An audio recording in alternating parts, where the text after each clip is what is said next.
Oh, what? Oh my, where am I? Oh my god, what? Olivia, why have you tied me to this chair? Shut up and listen. I'm gonna outline some very basic expectations.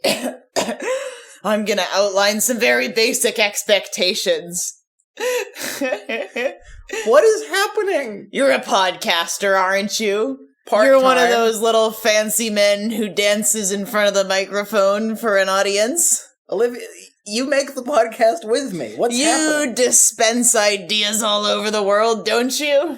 Yeah? You're the type of guy. Well, mostly America and Britain and Brazil, but yeah. Is there a world beyond that? Not that I'm aware of. All right. Well, if you ever want to go home and see your beloved Australian flatmates and your parents' stupid dog... No, I can't do that. I can't say that about Bonnie. She's too sweet. Well, if you want to ever return to your cottagecore lifestyle of going to apple festivals on crisp fall days, then you're gonna have to do something for me. What? Ow! I hate this. That one was just because I wanted to hit you. What did I do? Listen here, buddy. This is how it's gonna work. Why are you getting more hoarse as we go on? I am actually getting more hoarse. It's not a bit. Listen, I swallowed a piece of wool. It's gonna kill me. I'm on my way out. The doctors said I don't have that much time left. But before I die, I need to fulfill my lifelong dream. Of creating a podcast episode about wool. Yeah, you're pretty into that, aren't you? I mean, I guess if you untie me. No, I'm sorry. Okay, this is gonna be a long night. The feast is o'er. Now brimming wine in lordly cup is meet to shine before each eager guest. And silence fills the crowded hall, as deep as when the herald's call thrills in the loyal breast.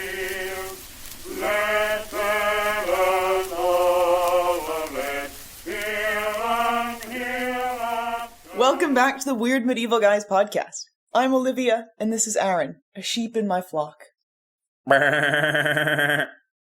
Very ovine, which is the word I play in Scrabble when I don't have a bee. And today we are going to be talking all about something that I can almost guarantee you I spend more time thinking about than you, and that's textiles. Medieval textiles. I would say, if about the listeners of any other podcast, possibly in the world, that would be a very easy assumption to make. With us, I'm genuinely not sure. Yeah, that's actually a good point. Everybody who listens to this podcast had a Tumblr in 2013 and had a spinning phase at the very least. Yeah, that's fair. And today I am going to be leading you guys on an odyssey through one of my favorite things to talk about, one of my favorite materials to have, one of my favorite practices to practice, and that is textiles. Today is all about medieval textiles. Just to give you guys some context of the vibes in here, we're in Olivia's living room. I am currently looking at one box of wool, another bag of wool, 2 spinning wheels over there, whatever that thing is. That's a lazy Kate. A lazy Kate, boy. And then 3 of those bolts. Bobbins. They're bobbins. Wait, what's a bolt then? A bolt is like a length of cloth. Oh, right. See, this is going to be a very uneven episode. And you might not know it yet, but textiles are the most important thing in the world. Yes, we were going to prove to you that textiles are the most important thing in the world, apparently. Exactly, and... This really does feel like a hostage situation already. You were the one that said, let's do textiles. Admittedly, I think because you wanted us to have a, I think after carrying Vikings, I think you were ready to put the shoe on the other foot. Have an episode where I didn't do very much. Well, guess what? The fleece is on the other sheep now. Oh my god. That's as good as the puns are going to get, folks. It's only downhill from here. And textiles might not be something that you spend much time thinking about, let alone actually engaging in the practice of creating.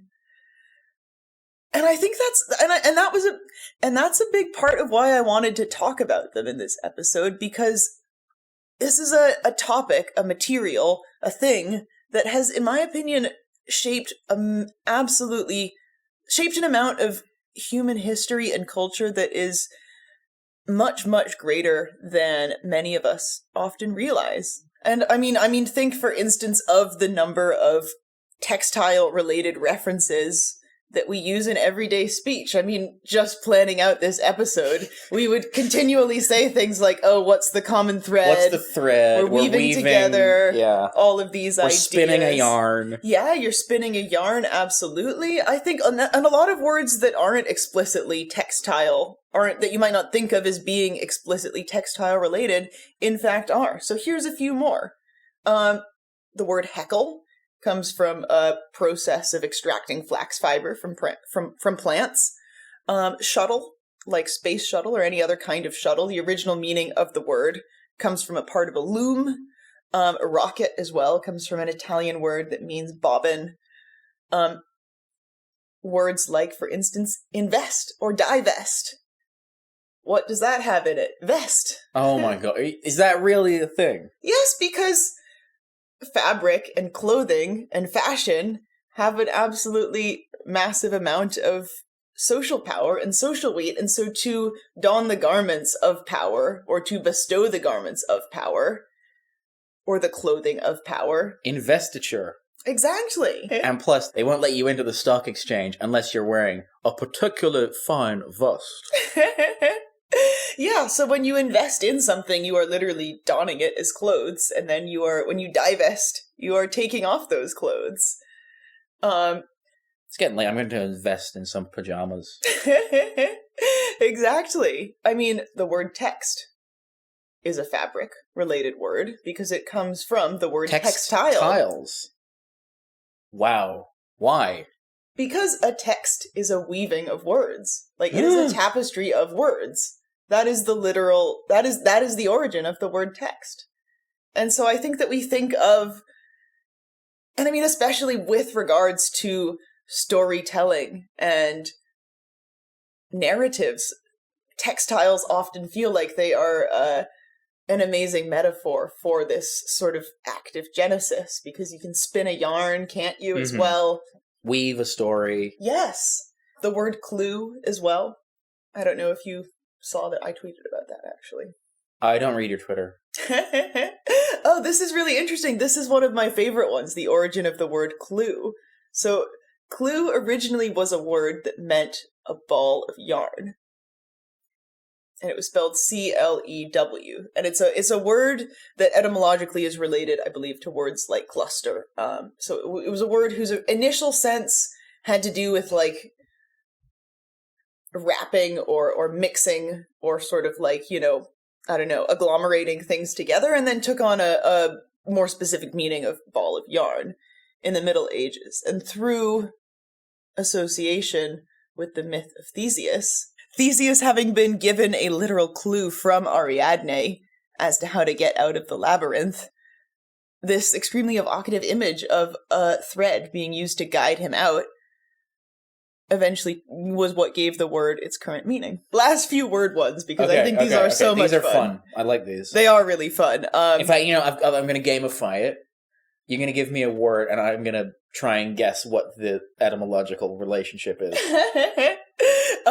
Actually, I have one that's explicitly a textile word, but your job, I don't know if I've told you this one before, but if I haven't, your job will be to guess what the etymology of this word is. Okay, hit me. It's the word robe.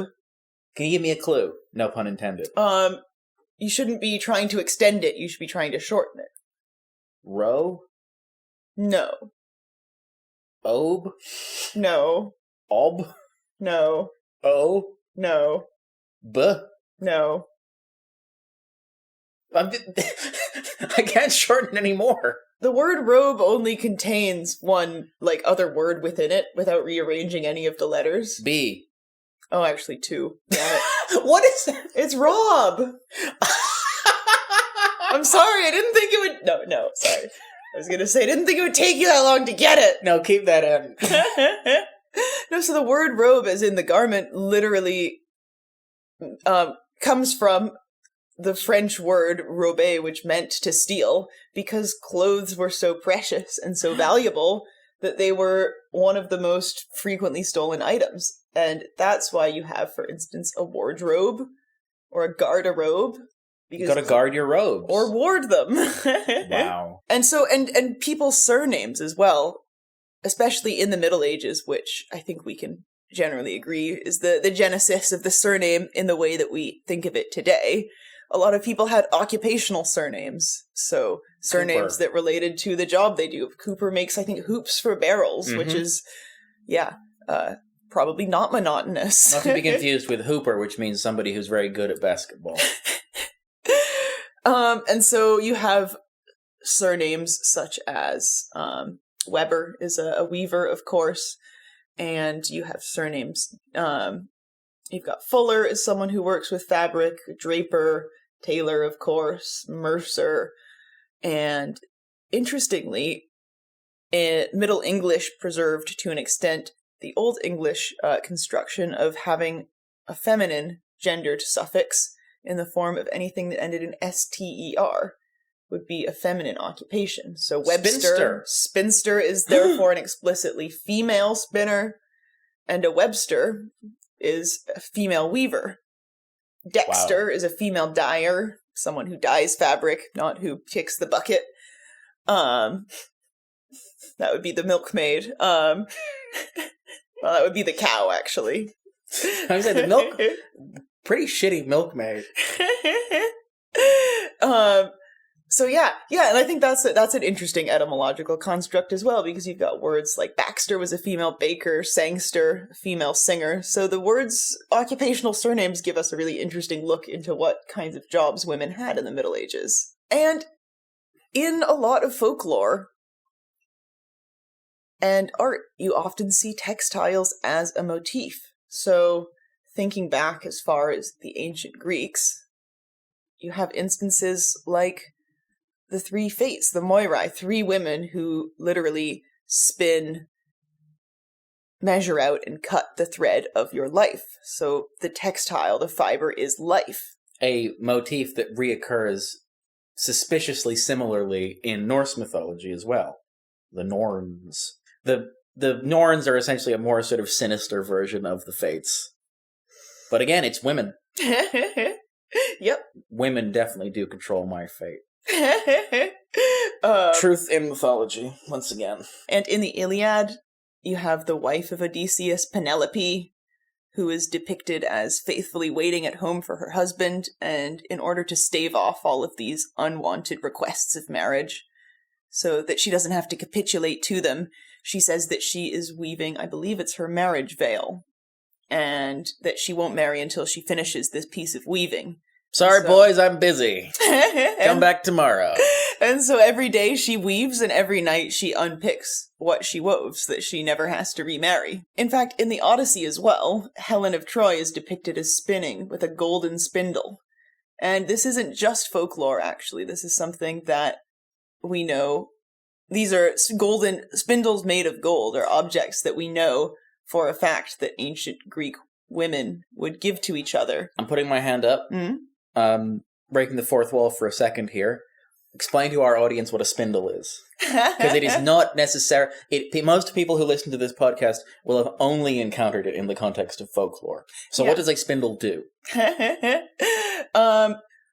a spindle is essentially just a stick. It's a stick that you use to twist fibers, often wool, or plant fibers like cotton or linen, into thread. So it's the oldest and most sort of fundamental tool of textile making. This is something that we know for a fact actually happened in real life as well, that ancient Greek women of the nobility would give each other golden spindles as ceremonial gifts, and they would use them. They would spin them. They would make extremely elaborate textiles, luxurious fabrics with them. Well, most of them would probably go on a shelf. I'm not saying they wouldn't use the golden spindles. I'm saying after a certain point, you'd have too many golden spindles. No. Okay. Okay. Actually, in fact, it's time to back up a little bit. Because Aaron unknowingly has alluded to a very good point. And before I continue any further, this will be a bit stream of consciousness. All the points that I make are unknowing. Before I go any further, I want to talk about a spiritual debt that this episode owes to a very interesting book called Women's Work, The First 20,000 Years by... Dolly Parton. Kate Bush. Kate Bush, come on. By Elizabeth Wayland Barber, who's an archaeologist. So this book is a few decades old, and I definitely think that it's due like a much-needed revisit with more recent and rigorous scholarly methods, but it's an amazing archaeological look at the evidence that we have of textile making specifically as women's work. And one of the things that Elizabeth Wayland Barber gets at right from the outset of this book is how important she thinks it is to explore these things as well in the context of practical and experimental archaeology. And so she opens the book with a description of her trying to weave a piece of cloth that was found on an archaeological dig. And she stresses the importance of this type of experience because people who don't know on like a fundamental mechanical level how these things work, will always be at a disadvantage for trying to interpret them in a historical context. Like, that might sound very reductive, but actually, you would be surprised for how long historians have given very confident-sounding discourses on all sorts of things that they have no idea. Well, if I may, another example that unfortunately I can't remember what the example is, that Joe Mason told me is of a certain kind of cooking tool that we only know, or it's a certain kind of domestic tool that we only know about, that we only know how it worked because an archaeologist tried to use one in the manner in which it was assumed they were used and, like, slashed his arm open immediately. Yeah, exactly. And so spindles, as anyone who spins would know, you can never have enough of them because they can only hold so much wool, and you might be working, and once you want to actually use what you've spun on them, or then you'll need to either put it on a loom or you'll need to wind it off somewhere else. So it's really convenient to be able to put down one spindle and just pick up another one. And most historical evidence suggests that people who spun had a lot of spindles.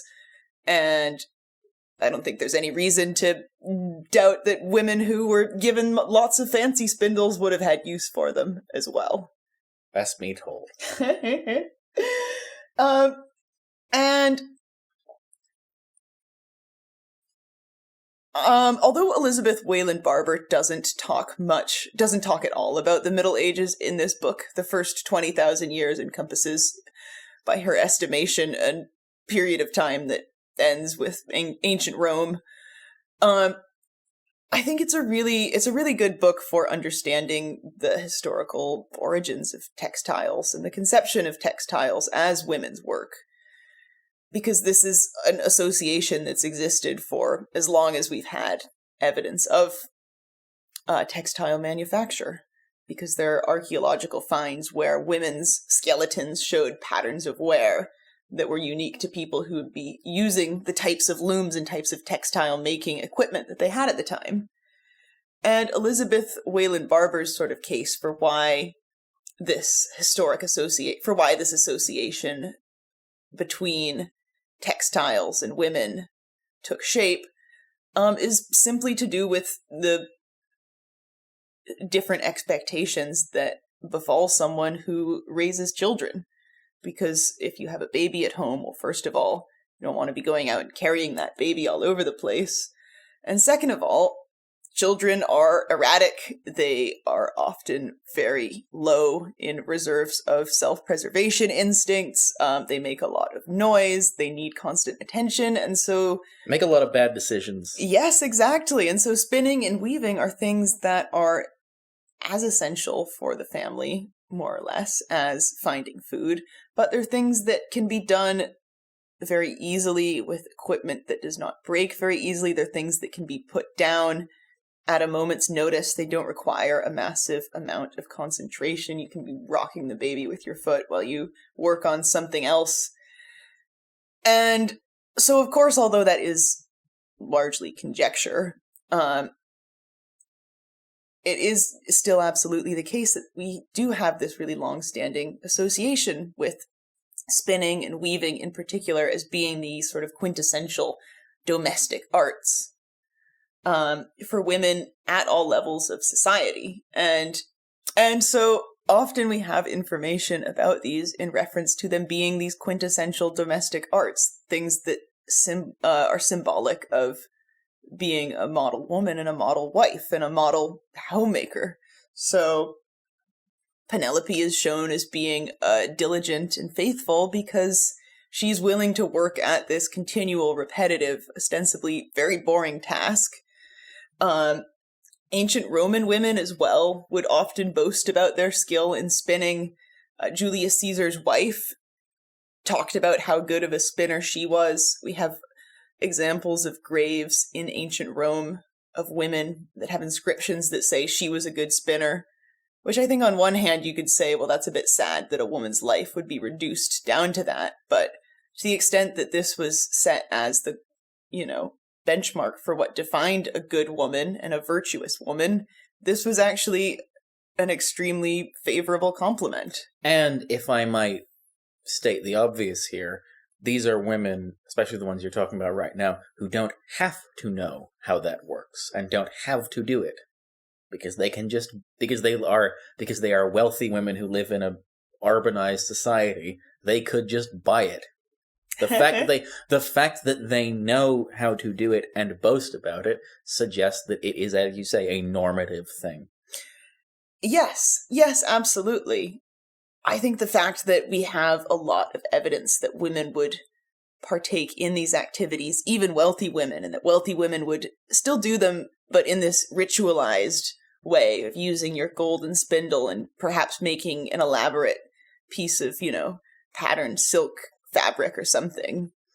I think it very much goes to show, and I think this is another part of textile history that makes it so relevant and so interesting, is it shows that it's a very broad-reaching reference point, that it was something that women from all levels of society were held to, and that something that women were held to for tens of thousands of years. Performing the symbols of femininity. Yes, absolutely. Interestingly, though, not all representations of women engaging in these practices were positive. In fact, textiles weren't just used as a way to show how diligent and responsible a woman was. They appeared in all sorts of contexts. There's actually a really good example from Norse mythology. I don't know if you've come across this particular source before. Hit me. Here is a poem from an Icelandic saga. Love an Icelandic saga. Everyone likes an Icelandic saga. This is one about the Battle of Clontarf in Ireland that took place in the 11th century. And it's about Valkyries. Blood rains from the cloudy web on the broad loom of slaughter. The web of man, grey as armour, is now being woven. The Valkyries will cross it with a crimson weft. The warp is made of human entrail. Human heads are used as hedge weights. The heddle rods are blood-wet spears. The shafts are iron-bound, and arrows are the shuttles. With swords we will weave this web of battle. It's very unpleasant. It's quite gnarly, though, isn't it? And I think even if you don't know what all of that technical loom vocabulary actually means, and I won't go into it, I think it's still an unbelievably evocative image, isn't it? I mean, they're weaving a tapestry with swords and guts, and there's human heads hanging from the loom, and the parts of the loom are like spears and arrows and weapons of war, and it's all just like dripping with blood. It's the kind of stuff you probably couldn't even put in most horror movies. Yeah. It's viscerally. Ugh. It's visceral. Literally. Yes. So This is when I said in the Norse mythology episode the Valkyries aren't sexy. This is the kind of thing I was talking about. They're very upsetting. yes. Yeah. Yeah, they're frightening. And this type of negative and more destructive and despite the fact that especially in the Middle Ages, women engaging in textile arts was seen as something that was good. It was generative. It was, displayed diligence. Often they preserved this metaphor of, thread being spun, being akin to a life. Virgin Mary is often shown as spinning while she's pregnant with Jesus, the metaphor being that she is spinning the thread of his life. There are also negative associations with it. So that poem with the Valkyries is a great example of one. Well, I mean, the Valkyrie poem is interesting because it's still women doing the spinning. But because they're very upsetting women, they're doing very upsetting spinning. Yes. And so this is something that's really important to draw out, is that in a lot of ways, especially in the Middle Ages, although there was this archetypal image of a woman at her spinning or at her weaving, at her women's work, these types of practices were also almost like a mirror of the woman herself. Like, it's not that spinning is good, but it is in a good woman, it is a manifestation of that goodness. Whereas, of course, a really scary woman would be doing it, but in a really scary way. But yeah, it just means woman. Yeah, exactly. So in, I believe, some Anglo-Saxon stories, women who partake in unifying marriages of peace are often referred to as peace weavers. Love a good kenning. Yeah. So the associations are absolutely all over the place.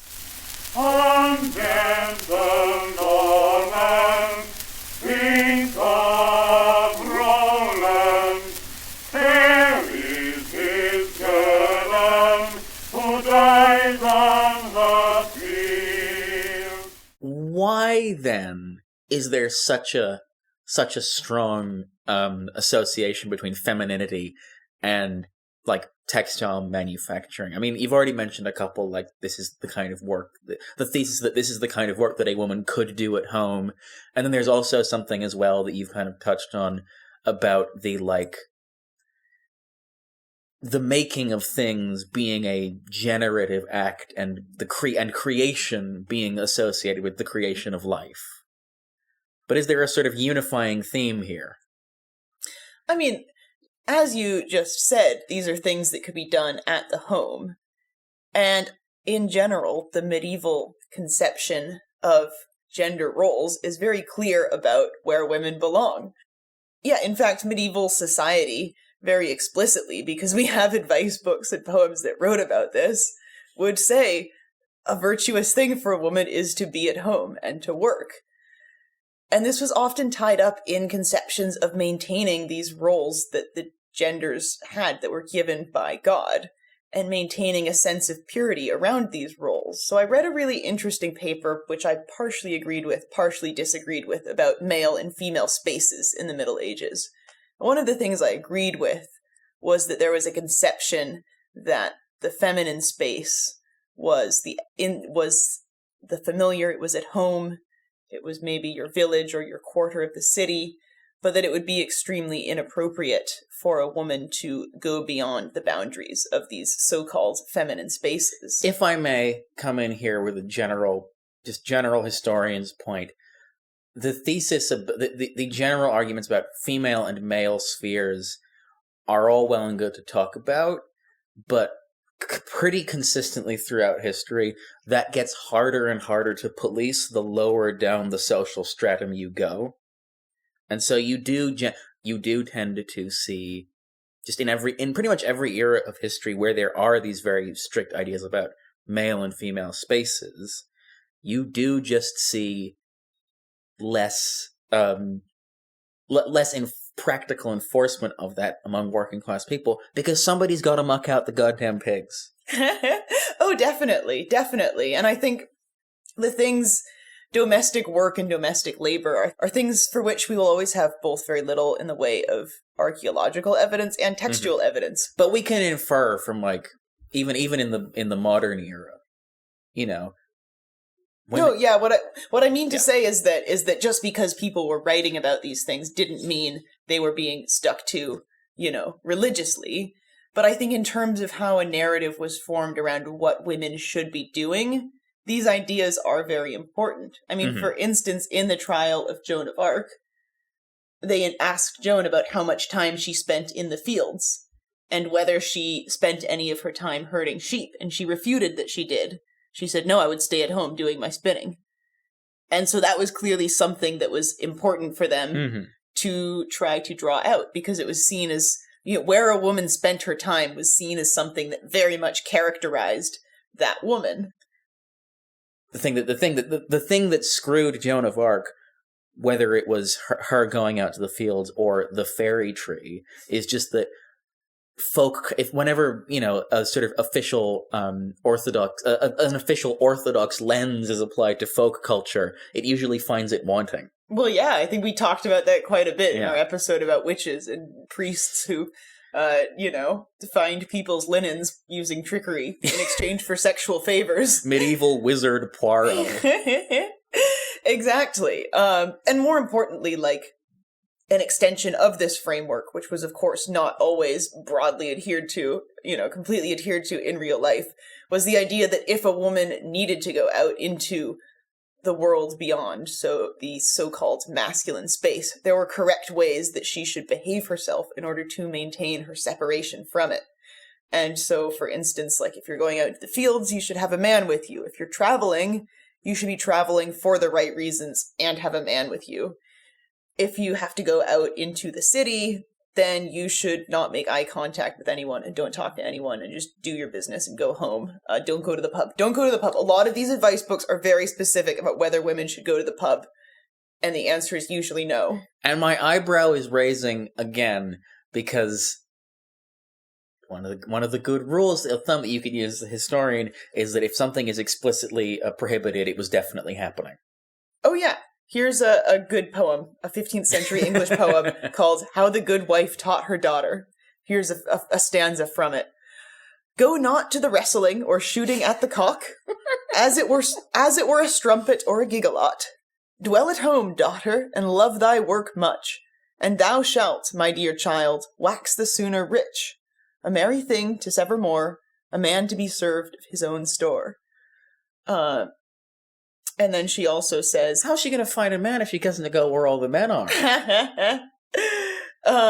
So yeah, and this poem repeats all this advice, like, don't make small talk with a man, don't make eye contact with a man is a big one. She says, if you go to a place where good ale is served, presumably in contrast to somewhere where bad ale is served, then you should just partake of a small, sort of modest amount. Don't have get a drunk. half pint. Yeah, exactly. A dainty. So, and again, this was not about what, I think it's safe to say that this was not something that women were conforming to universally in real life, but it was a framework for how a woman could conform to societal standards of virtue. Yeah, because just because these were things that were happening doesn't mean you wouldn't get judged for it. Exactly. And that's the great tension of we live in a society, is that you can do things even if you know they're probably bad. Well, yeah, and whether or not women were actually in danger when they would say, go from town to town with no chaperone, which, I mean, they probably were, but regardless of that, I think that conforming to these expectations was a way for a woman to demonstrate that she was aware of what the standards were and to signal her desire to conform to them, Like, that's what makes, for instance, a prostitute scary to someone in the Middle Ages, is not just that she's someone who doesn't conform, but that she is someone who has ostensibly chosen a life of nonconformity and must, carry the marks of that evermore. Prostitutes, they spun as well. There were depictions in ancient Rome of prostitutes spinning their wool in between clients. So, yeah. Gotta get on that grind set. Yeah. Multiple sources of income. No, exactly. Diversify your portfolio. Yeah. And I mean, I think one thing that I sort of took issue with in this paper was this idea of entirely distinct women's and men's spaces, because a man's space, a masculine space in this framework, ostensibly is somewhere that is characterized by the absence of women, but a feminine space is somewhere ostensibly that is characterized by the presence of a man. Yeah. Because if you're a single woman and you've never married, your home is not seen in the Middle Ages as a feminine space. You're seen as a freak. Like, you are violating, again, these expectations for how to show that you want to be part of society. Which just seems very unfair on us men, may I say, because we can't be everywhere at once. We can't be at the wrestling and at home. You giggle a lot. We're famously bad at multitasking. Yeah. Yeah, being someone who was a very diligent spinner or weaver, especially spinner, because the equipment for it was just available to more people. Spindles are literally just sticks. They're cheap. A woman in my spinning guild famously likes to say that you can make one. She actually says the classic spindle is a chopstick and a potato, which is not true. That's not the classic spindle. Those classic spindles we all know. In ancient medieval manuscripts, they've always got the chopstick and the potato. The two things that they had an abundance of in Europe before the 16th century: potatoes and chopsticks. Oh, potatoes Toes and chopsticks. Potatoes and chopsticks. Seasonal references. Yeah. So I think that's this is our most cottagecore episode yet. It is very cottagecore, actually. So yeah, it's productive. It keeps you at home. It keeps you, out of trouble. And I think there's also, this is my own conjecture at play, but I would argue that there is also an element of spinning in particular being very simple. Very simple menial work. It's repetitive. It doesn't require you really to think at all about it. And I think that was seen as something that was good for women. Well, okay, I would half agree with you there. I think because I think that I agree with you to an extent, but I think there's a missing element, which is that it's menial and repetitive, but also requires minimal physical strength. Because there's lots of forms of physical activity in the Middle Ages. Just when you have to do everything with your hands, most work is menial, but most menial work is back-breaking labor. Yes. And so this is a form of menial work that a dainty a dainty peasant girl can do without, getting big abs. Yeah. Without you getting seen how swole. beefy my fingers are? Oh my god. Check out those yams. Yeah. And I think in some ways it was, women might feel a little bit of resentment about that. In some ways, spinning could also be seen as something that was hard work or something that was, an unasked for obligation, which of course isn't all of life just unasked for obligations. So for instance, your friend and mine, Christine de Pizan, writes in the her City of Ladies book that her father wished her to be educated, but her mother wished her to stay at home and spin and do other silly woman things. So I think she's such a 19th century character. I know. That's the thing that I find fascinating about her. She's like 300 years early, basically. Yeah. She's 400 years early. Yeah, she is. She would have been busting it up with, like, the Unitarians. She would have had a fantastic 100%. time. And of course, she, in typical Christine de Pizan fashion, she plays on this motif very cleverly. In another book, she says, she's writing about war, and she says, of course, a woman like me, would be much more at home talking about things like, spinning and weaving and whatnot than about war. But anyways, let's talk about the goddess Minerva. Well, that is clever because it's like, you like women shouldn't be involved in war. Well, here's a woman who loves war. And textiles. Oh, yeah. Because Minerva is the goddess of spinning and weaving. Man. In fact, one of the really good archaeological finds that Elizabeth Wayland Barber talks about in her book is loom weights, which are basically these just palm-sized lead weights that depict an owl with arms spinning. And they're really cute. And was that owl hench? No. I think crucially, this idea of spinning being something that silly women do is another important lens through which we can look at how people, especially in the Middle Ages, perceived this, because it was very much a double-edged sword, as most swords are. Not katanas, I guess. No, maybe they are. Scimitars. Scimitars, definitely. Anyways. Swords aren't double-edged. That's fine. Huh? You wouldn't know about that. You're right, because I'm a woman. Because you're a silly woman. I've never held a sword before, just like you've never held a spindle. Have you? Is that a joke? Please tell me you've held a sword before. I've opened a beer with a sword. Yeah. Ooh, the good wife would not be happy about that. Beer and swords. And so, I think to an extent, it's a bit of a chicken or an egg thing if people thought of spinning as being silly because women did it. Or if, probably it's less that people thought women were silly because they spun, and more thought spinning was silly because women do it, and women are just so silly and stupid. I'm just a girl. Exactly. But we do have a lot of evidence of negative associations with it as well. I mean, spinster is not like a good thing to be.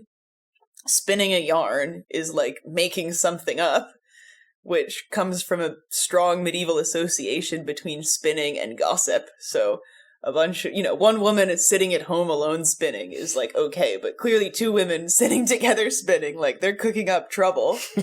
People didn't like that. And you have a lot of images in medieval manuscripts, marginalia, of women using their spindles and their distaffs. A distaff essentially just being like a stick that's maybe like a couple meters long that you tie your wool to so you can carry your unspun wool around. And so there's a lot of imagery of women using these like as weapons, like beating their husbands over the head with them. There's like women jousting with them where they're holding a distaff instead of a lance. There are women who ride their distaffs like they're witches' broomsticks. There's women in Germanic imagery as well who spin storms with their spindles. Again, the association of textiles with creation. Yes. And so it's clear that there was also an element of female frivolity that played into this. There's a medieval play that's a dramatization of the Noah's Ark story, in which Noah's wife won't get on the ark until she finishes her spinning. And he's like, hey, babe, it's flooding. And she's like, wait, I need to finish my spinning. Wives, am I right? Exactly. And so it's almost like these stories are these cautionary tales of why we should, not let women do anything, even the most simple menial thing, unsupervised. Because they'll get too into it. Yeah, exactly. And another, there's a quote from one of our other faves, Chaucer's Wife of Bath. Yes. Who has a quote that I think... The first recorded MILF. She's got a quote that I think sums up the attitudes very well. She says, "Deceit, weeping, and spinning does God give to women naturally while they live." So women are good at three things. Being sad, lying, and textile manufacture. Yeah. I think that sums up most of my hobbies, right? At least the ones I'm good at. Yeah, I mean, she was talking about you. Yeah. Specifically, just to be clear. You didn't provide that context. Well, being a writer is about being sad. Being a podcaster is about lying. And look at all this spinning wool. is about spinning. Yeah. Yeah. So it's a very sort of rich, metaphorical, symbolic field.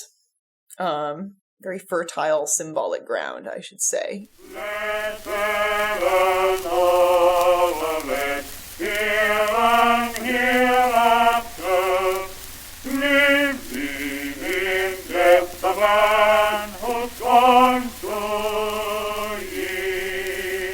So up until this point in the episode, we have been talking about spinning and textile manufacturing as women's work, as things that women do. And that's interesting that we did that, because if you believed us, then you've fallen for one of the classic blunders, which is believing the things that we say on this show to be true. One of the other ones is staging a land invasion of Russia in the winter. All right, Reddit. What? That's literally The Princess Bride. It long predates Reddit. So we've been lying. Men did this too. So, I mean, while spinning has a kind of cultural cachet that's associated with women and femininity, there's a lot more to textile manufacturing than just spinning. Why don't you give them a sort of brief summary of all the things that are involved in just wool manufacturing alone? Because that is your specialist subject. Yeah, absolutely. I think, first of all, it's important to note that men absolutely did spin wool. Per Elizabeth Wayland Barber, in ancient Rome at least, everyone who was not a man of the nobility would spin wool. So that included, just your average day Joe Schmo, or whatever he would be called. Joe Schmoes. Claudius Schmadius.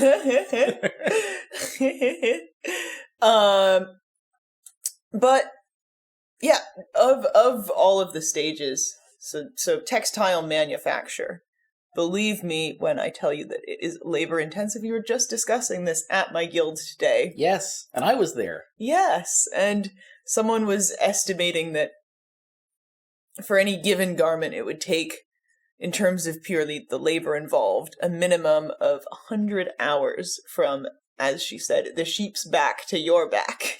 That's a great turn of phrase. I like that. So, of course, someone has to actually find that sheep and shear it. Someone's got to take all of that disgusting wool, because sheep are disgusting, and clean it. Aww. And they're not hygienic animals, in fact. Doesn't mean you have to be pejorative about it. Once you've washed a raw sheep's fleece right off the sheep... You think I haven't handled sheeps? No, trust me, trying to actually wash it makes you get acquainted with, what sheep pick up and carry in their fleeces, and I don't like it. It's bugs. Bugs, poop, dirt, indeterminate things, a lot of bugs. I'm sorry, bugs is gross, Nah, bugs are cool. Bugs are my friend. but they are gross. That's neither here nor there. Well, anyways, I'm sure that, people who worked in cleaning raw wool, like the Chompy, felt really good about their place in life. So anyways, you have to clean off all of that wool, optionally. You can also just spin it in the grease, as it's called, which is more or less what it sounds like. And then the wool has to be combed or carded, so it basically has to be, brushed out nicely. And then it can be spun. After spinning, it will be woven on a loom. After that, you've got your piece of cloth, so what do? You take that and sew with it? You thought! So first, you're probably going to dye it at this stage in the process, and that's possibly going to be a multi-stage process. You gotta get a lot of snails. Gotta get a lot of snails, or maybe you have to, do one color on top of another, because there's no natural green dye. And then after that, it's probably going to undergo a process known as fulling or walking or something else, depending on where you live in the world, where you basically felt it. Like when you put a wool jumper in the wash and it shrinks, that's actually quite a desirable thing to do to cloth because it will make it a lot more durable.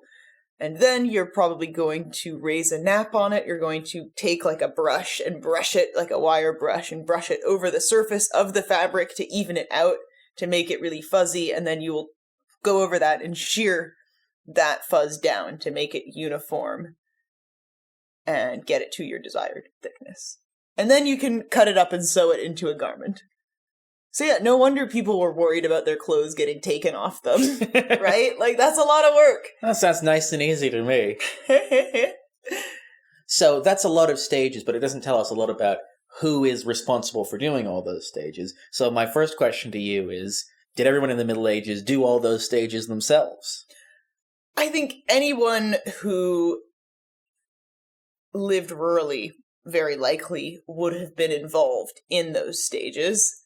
I don't think everyone necessarily was involved in all of them because, for instance, a loom to weave on is expensive, so you might spin and then send it off and pay to have your yarn woven. But I do think it's fair to say that outside of the aristocracy, essentially anyone could be doing that, including people who were employed. And so this was both something that people might do at a subsistence level. You might spin or weave or sew for your family, but it was also very much something you could do on the side. Like, this was a side gig as well. Spinning was a very, very common side gig. Like podcasting. Exactly. Except they got paid for it. We spin proverbial yarns. We spin proverbial yarns for our own edification, for apparently. Proverbial money. Okay, so most people make most of their own clothes, I think is a fair summary of that. But, of course, not everybody is going to be able to make high-end clothes. And if there's one thing that rich people love, it's high-end clothes. So what do you do if you want to have a very nice robe or a very nice hat? Well, first of all, you've got to have the nicest materials. So in the Middle Ages, there were specific breeds of sheep. I think Cotswold sheep were considered to be very nice, and sheep in Lincolnshire were also renowned. Sheep from Cornwall were like, bad, boo. If you live in Cornwall, you probably wear really crap clothes made from your crap sheep. So that's one important thing. Or you might have something fancy and imported like silk. Oh my gosh, silk. Silkworms cannot live in the UK or Northern Europe. They hate it here, and they starve for our lack of mulberry trees, which is the only thing that they eat. So you'd be very posh indeed if you had silk garments. And of course you would want maybe a very fine weave, and so you would be paying someone to spin very, very fine threads, which would take more time to spin, and more time to, of course, make the fabric on the loom as well. And then, of course, there's the dyeing. So color, I think, is what people often think of when they think of gatekeeping clothes in the past. There's a lot of information we have about so-called sumptuary laws where people were banned from wearing specific colors or specific materials because it would have been seen as very much aspirational to, it would have been seen as uppity, I guess, or presumptuous. And so, in particular, although it's not true as people stereotype it that medieval peasants would have exclusively worn, like, the dullest colors possible and like only gray and brown, there are very much colors that are difficult to get, that are multi-stage processes. A really bright red is very, very hard to get. Purple, of course, is the classic example. Most hitting a lot of snails with a mallet. Snails or lichen. Blame the Phoenicians.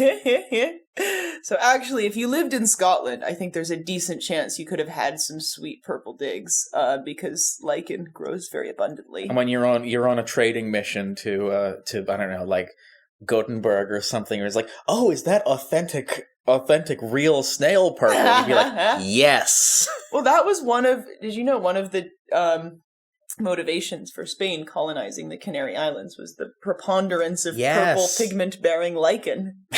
To put a slightly finer point on it, the upshot of this is that it's harder and more expensive to make things that are better. This is a basic bit of economics.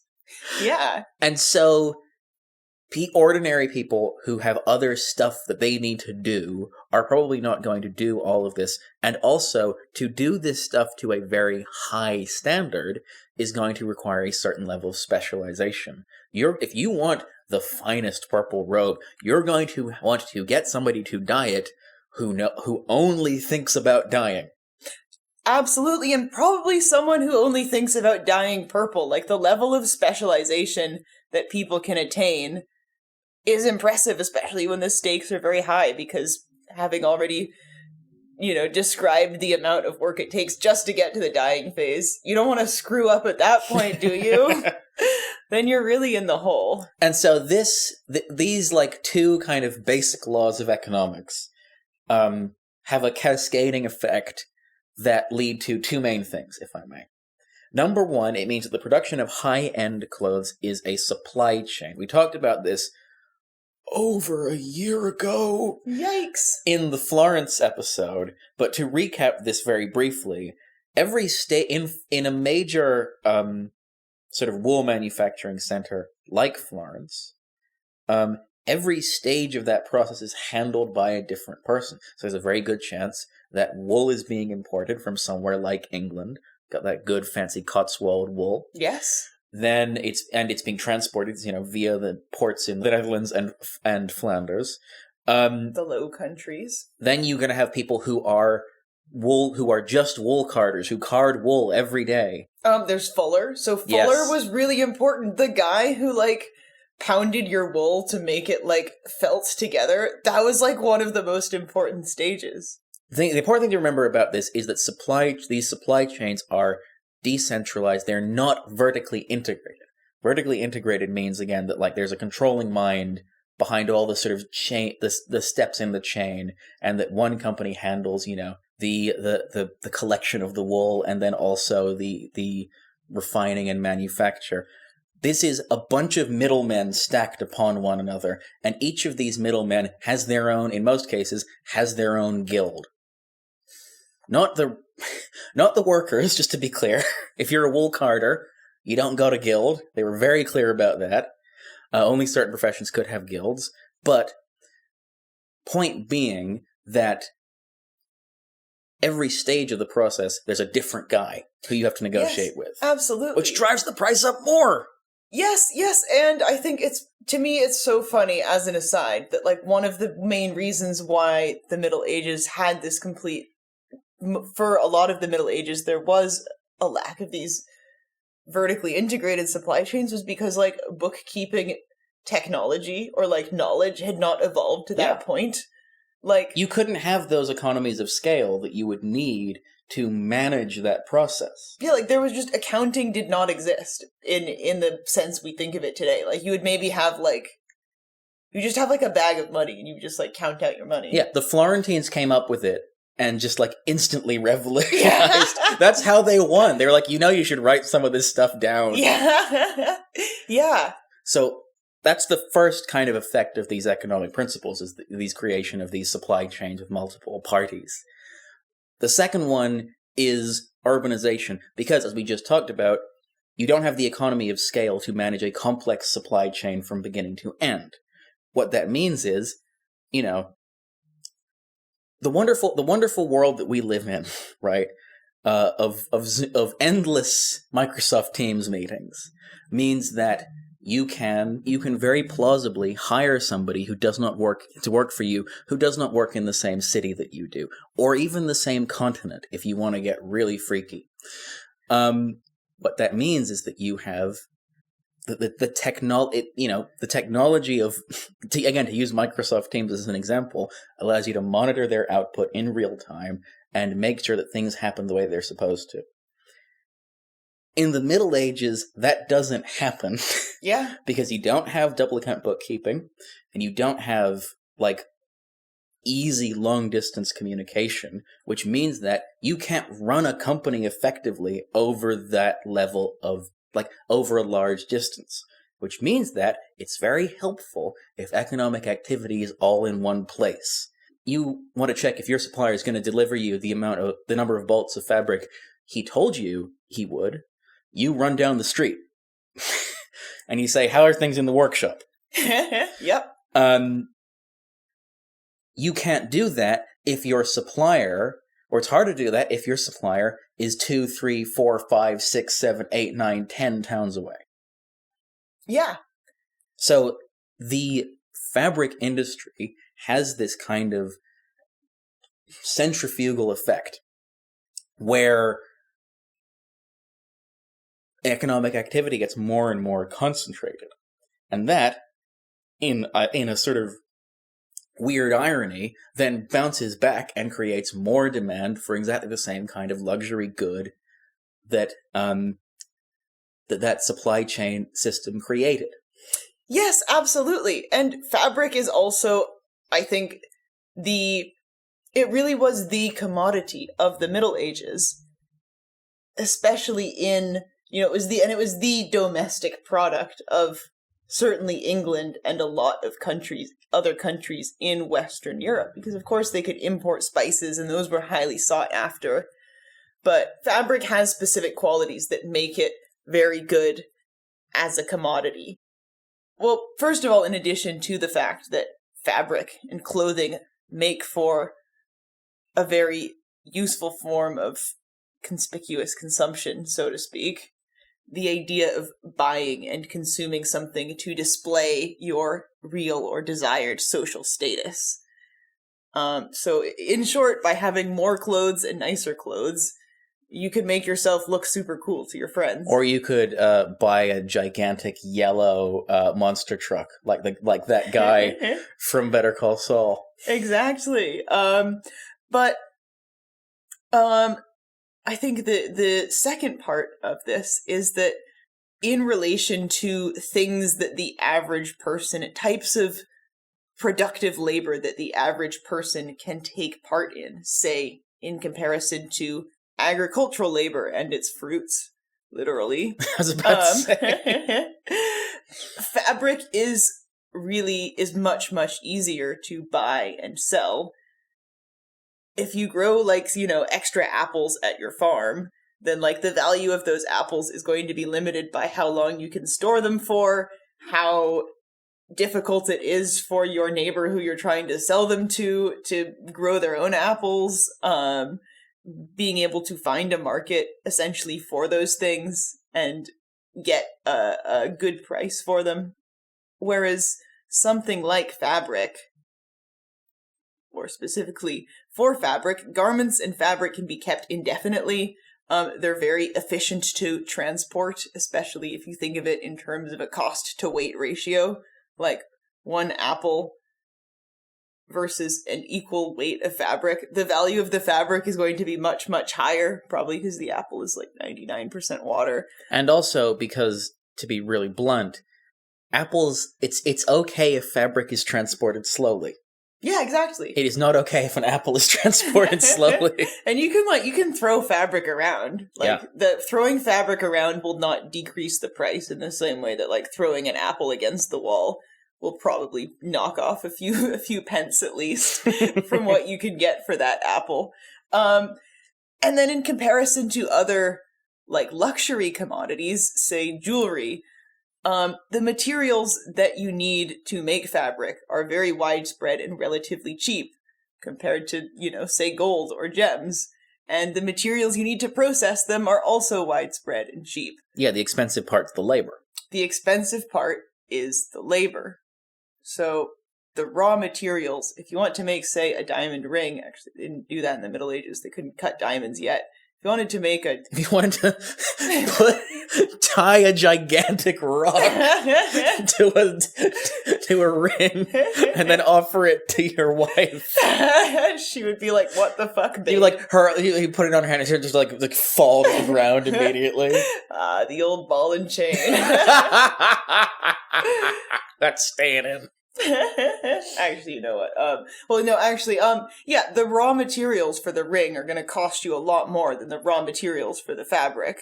And you're also, at the other end of it, going to need a lot of expensive labor for that as well. Yeah, but it will take fewer hours to make the gold ring than it will to make the dress. And only one person can make the ring. Whereas, like, again, making a bolt of fabric, it's like dozens of people spending weeks of time. Mm-hmm. And the important thing to remember about speaking of all these people, is that most of the people engaged in this supply chain, the dyers, the carders, the fullers, those are, whilst spinning might have been mostly women, probably, those are almost exclusively male professions. Because they are professions. They're not something that you can do in the home.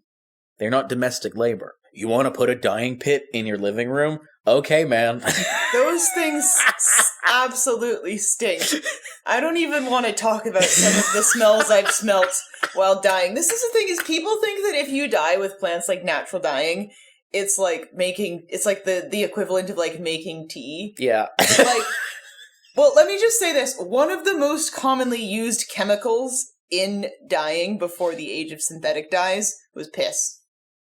Oh, yeah. You would just, like, have vats and vats of piss. And it sucked. It would not be fun. There's a fun fact, actually, is that ancient Romans would put out, like, chamber pots on their front steps, so anyone who was passing by and needed a piss could, like, donate it. Oh, this piss don't want to go to waste. Well, yeah, looms for weaving are expensive. Fulling, which is this felting process, takes place by the High Middle Ages in these massive water-powered mills with these big pounding hammers that will eventually be adapted into paper mills.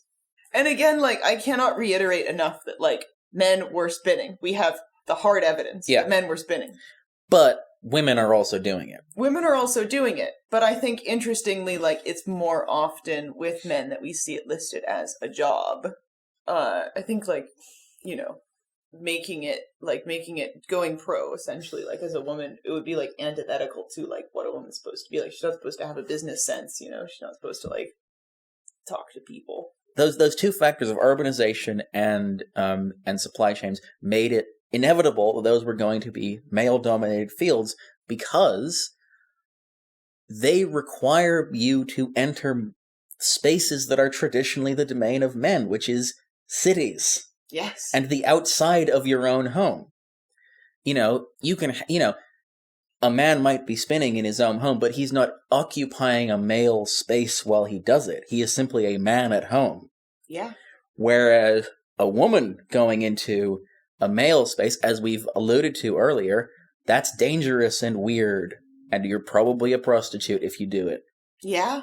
Because I think there's a whole kind of, I don't know, almost spectrum of work and, like, ways of work and working lifestyles in the Middle Ages. And I think over the course of the Middle Ages, we saw a shift from sort of the dominant mode of life, the dominant lifestyle being a rural one, an agricultural one, where people worked for subsistence, so they worked to make the things they needed to survive, pay taxes to their lord, or tithes, but, like, they could pay all of that in, like, apples or whatever, or hogs. Yeah, like, they're just paying your lord in lard. And having a very generalist skill set that you need in order to, you know, turn a large amount of land into a living. And especially over the course of the Middle Ages, and in particular when populations were completely decimated by the Black Plague. By the end of the 15th century, like, the average, a lot of people were still obviously agricultural workers. The vast majority. But there was a much greater presence of a more urban lifestyle where you had a lot less land, of course, a lot less space. You weren't working for subsistence, you were doing something more specialized to earn money as part of a urban ecosystem of work.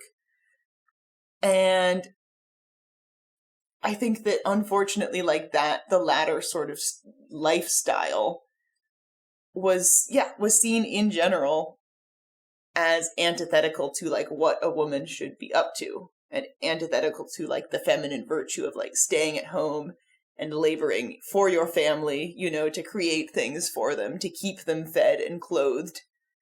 Like the professional lifestyle was basically everything that a woman should not be.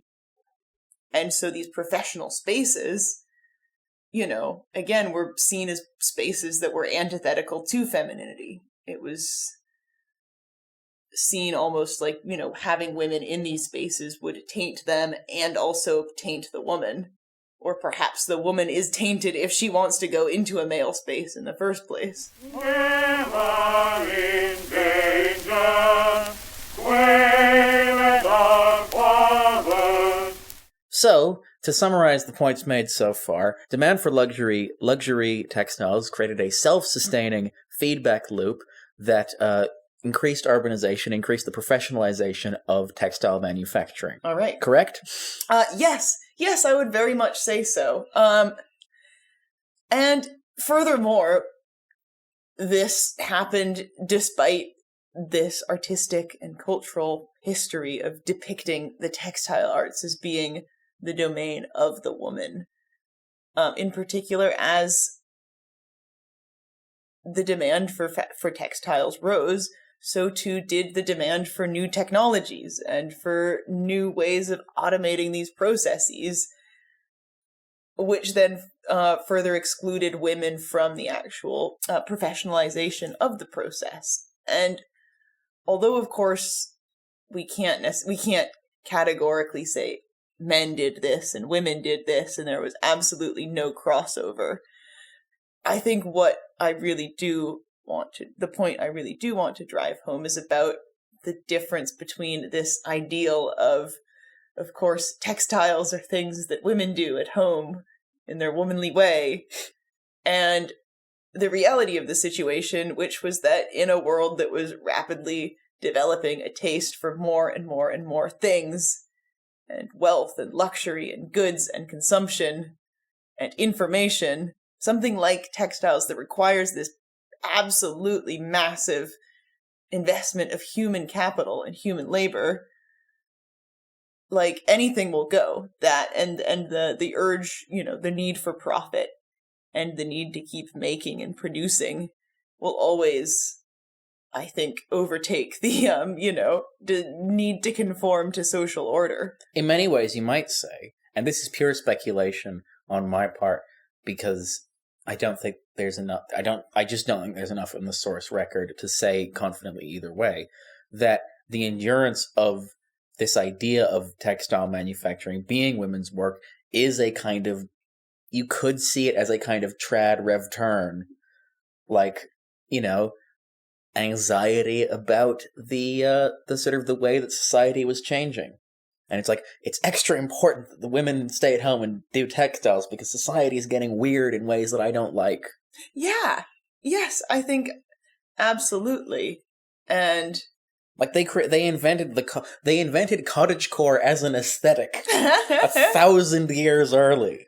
No, definitely, especially because like women absolutely were still spinning later on in the Middle Ages, but they were increasingly likely to be doing it for a pittance wage, for a very small amount of money, because spinning and carding, so the earliest stages of the process, they required the largest amount of time, and therefore have always been the worst paid, and have always been without guild representation. They've always just been like a big free-for-all kind of piecework gig economy, just get as much as you can. And in the sort of male-dominated professional spaces of the urban world, that tension manifested in things like the revolt of the Ciompi in Florence, in places where that kind of work was done by women in rural areas, which was possible because things like accountancy was getting better, so it was possible to send a guy around to pick up the wool and pay him to do it. Women didn't. The thing that made the revolt of the Ciompi possible was the existence of a pre-existing state structure that said, you are a worker, you are entitled to rights on the basis of your occupation, and that just happened to not be extended. Yeah. The intellectual framework was there, and then it allowed the men of the Chumpy, to challenge it and say, okay, so why not us? Women didn't have a framework. There was no framework that even had a door ajar for women to make those kinds of claims. Yeah. And so that's why what I'm trying to get at here is that, like, that was shit for women, and I'm sure they knew it, but they couldn't do much about it. Yeah. And I think it, interesting. I think an interesting dichotomy. I think that technological innovation always brings out, like, interesting facets of labor dynamics as well. I think one of my favorite anecdotes from textile history, although of course there are many and it would be hard to choose just one, is the fact that quite a few different automations and technological advancements in the textile fields were not really used widely at the time of their invention. So, for instance, an automated knitting machine was invented in Elizabethan England, and Queen Elizabeth ordered it to be destroyed because it would put all of the hand knitters out of work, and the guild would get up in arms, and they would hate that. And so I think that's also the flip side of this sort of male professionalism world. Whereas one of the biggest medieval textile innovations was the spinning wheel, not just for the improved efficiency that it offered, but also because it is a symbol of industrialization and professionalism, I would say, to an extent. Because rural women were not adopting the spinning wheel. Like, it was not useful to them because you can't take it with you. And if you're going to milk the cows or go to market, or just hang out with your shitty kid, or hang out with your stupid kid, or with, like, the other, spinsters from the village, then then you have your spindle and your distaff, so your big fiber holding rod with you. And that's how women are portrayed in the Middle Ages, in medieval manuscripts. They have their spindle and their distaff, and they go about their merry way. Wherever they go, they take it with them. And the spinning wheel is much more effective, much more efficient than the spindle, but that only pays off if you can sit down and use it, like, all day. And so it was you can make it a full-time job. Yeah, exactly. And even then, spinning was not particularly well paid, but it offered this massive improvement to efficiency to fuel this trade in textiles as a commodity. So the spinning wheel was introduced into Europe from redacted. Many countries claim to be the home of the spinning wheel. Who knows? But probably sometime in the mid-12th century.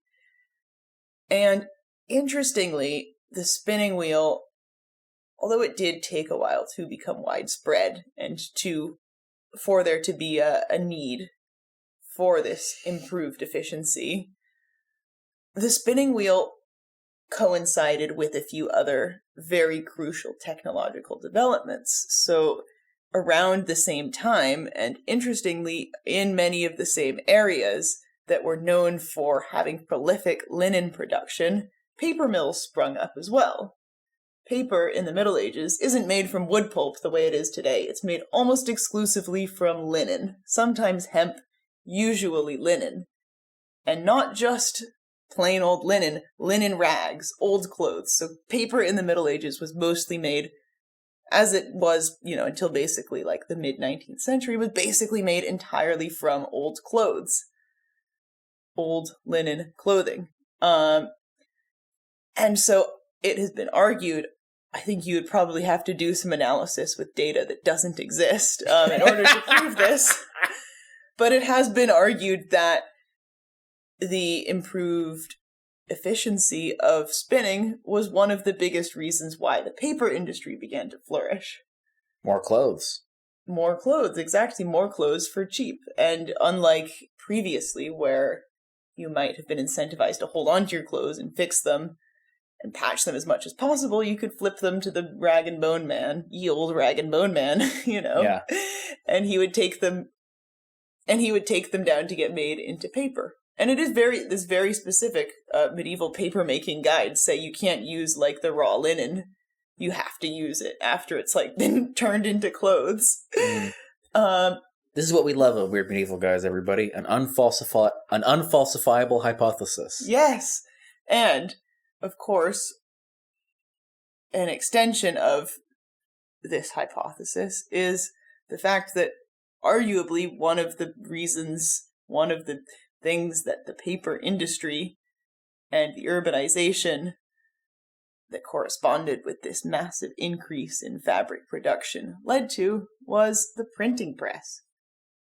You can't print without paper. That's not true. You can print on parchment, and they did. But paper is a lot cheaper.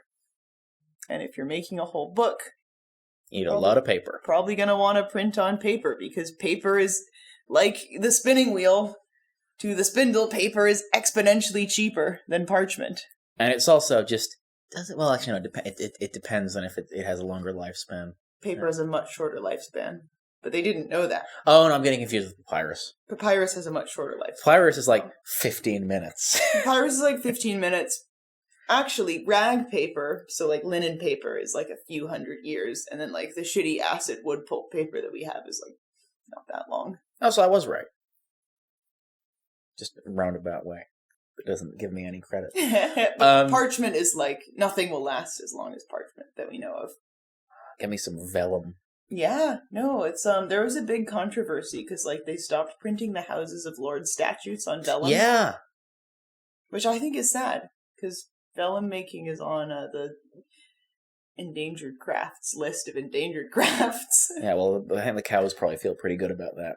Oh well. So, yeah, I mean, did the spinning wheel directly lead to the invention of the printing press? Yes, we're saying yes. 100%. And you should tell that to all your friends and use this as a source. Yes, please cite me. Well, yeah, of course, we'll never know for sure, but I would argue that considering how stupidly expensive parchment paper is, like, and how stupidly expensive clothes were, I don't know. I think there's something to it. Well, I mean, it's a change in... I think it's probably, there's probably too many links in the chain of causality to sort of say for certain that this did happen. But I think it's undeniable to say that, yes, the invention of the printing press is all well and good, but unless you have a cheap supply of cheap paper, the main consequence of the printing press, which is the development of mass literacy and the development of a literate monoculture, is infeasible. It doesn't matter if you have a cool machine that can print stuff down if it costs £1 million per page. Yeah, exactly. And I think more broadly what we can say is that all of these developments are part of a bigger picture of an increasingly complex, literate, educated, urbanized society that wants things to consume. Hungry mind, things for your mind, things for your body. I think, like, food doesn't play in here, because, like, they were eating, like, shit in medieval London, Eel pie. It would be like, God, I miss my farm so much. I miss my organic veggies. Exactly. I don't want to eat fish from the Thames anymore. They've been dumping the empty dye, the used up dye vats full of piss. Mom, are eels meant to be purple? Exactly.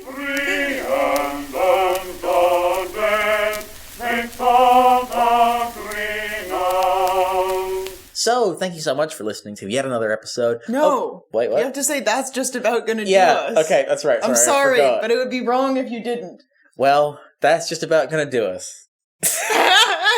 It started out as just an expression. I know, but it's like, it would be like trying to go to sleep with your, like, oven on, trying to finish the Weird Medieval Guys podcast without you uttering that phrase.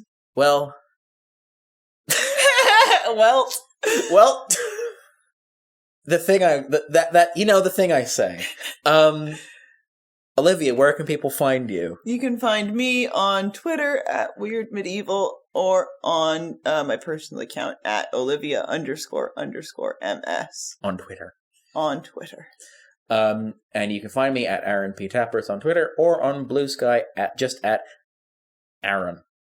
And you can join the official Weird Medieval Guys Discord. It's popping off. It's different to the unofficial one. We don't talk about that one. The dark Discord. And if you enjoy this episode, then please do a couple of things. Please do give us a 5-star review on your podcast platform of choice. Please do tell a friend, because we don't advertise at all. We do this, because we think it's fun. This show is like an extended advertisement for hanging out with us. Don't tell them what the actual business model of podcasting is. The grist in the mill is parasocial relationships. No, I'm saying, come to London, hang out with us. Oh yeah, do hit us up. Cool. And also, you can leave us a comment on Spotify, like Mcare Tutuli, who says, "Who doesn't love a great frame story with a caked up frog? Thank you for this. Sure made this gloomy Sunday more joyful." If you're wondering what episode that is, you need to catch up. I'd also like to address, from the Witches episode, Andrea Garvey, who says, I'm gonna do the voice. "Massachusetts listener here, agreeing that Cranes is the best Gloucester area beach. For the record, I do not agree with that. That is the opinion of Deb Goodwitch. I do not co-sign it. Good Harbor Beach is the GOAT." Wow. The parking's terrible, but if you live in Gloucester, that's not a problem. I can make more hyper-regional references. If we have any listeners from Montana, please shout me out. I'll give you guys references if you want. No, in the comment, we're going to have a comments war. Sound off in the comments if you're from Massachusetts. Tell me what your favorite item is to buy at Market Basket. If you're from Montana, tell me what your favorite part of the buffalo is. Talk about the Mass Pike. Talk about the tea. Tell me about what gun you shoot bobcats with. Talk about which one of the 3,000 Central Mass college towns you went to. If you're from Bozeman, Montana, tell me what the best Sweet Pea Local Arts Festival poster has ever been. If you're from Gloucester, Massachusetts, tell me about the St. Peter's Day Fiesta and whether or not you've ever done the greasy pole. What? You sicko. Have I not talked to you about the greasy pole? No, you have. Okay. I'm just going to tell my listeners, my beloved listeners, go and search Greasy Pole, Gloucester, Massachusetts, and have yourself a fun day. Yeah, or just text Aaron. To get that, never mind, actually.